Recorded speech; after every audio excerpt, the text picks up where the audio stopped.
Ngayon nga ay kumuha na tayo ng saging. At dito nga ay sinunod ko na ang kawali. Dahil dito natin ipiprito ang saging. At dito nga ay binuksan ko na ang gasol. At sinunod ko na ang shilane. At aantayin ko na uminit ang kawali.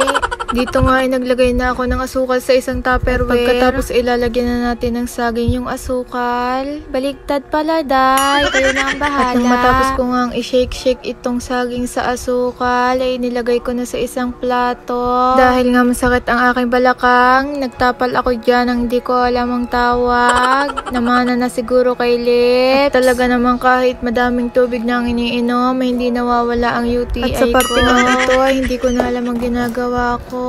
Napatulala na lang ako sa plato.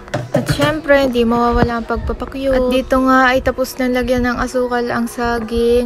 At makalat na siya, guys. And dahil sa pagpapakyut nga, ay nasunog na ang niluluto ko. At pagkatapos nga ng nasunog ko, ay nilagay ko na rin itong bago kong ginawang saging na may asukal. At nang maisalang ko nga dito lahat ng saging, ay nintay kong ito ay maluto. At syempre, sa sumobra na ang kasipagan ko, nilinis ko na rin itong kinalatan ko. At baka mabungangaan pa ako dito. At talaga namang sinasabi ko sa inyong hindi mawawala ang pagpapaganda ko dito sa cellphone na to.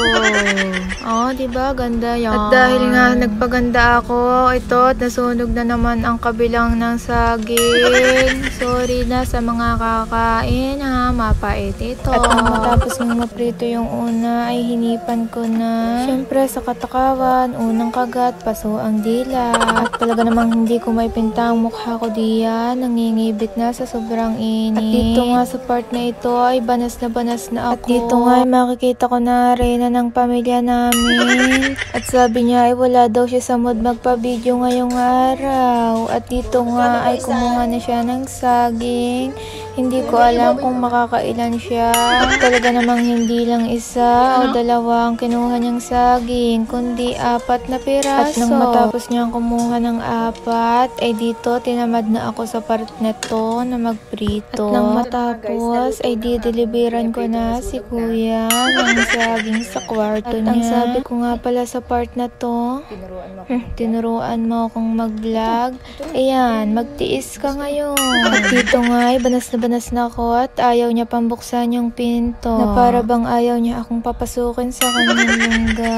At sa wakas, binuksan niya na rin yung pinto niya. At dito nga ay pumasok na ako para ibigay ang saging. Pinagluto ko siya ng saging na pinirito. Nagkandasunog pa yung iba dahil sa kaartihan. Sinog ang iba. Salamat naman sa aking mga pinapakain dito sa loob ng bahay ni Ku. Victoria, nasa langit na ako.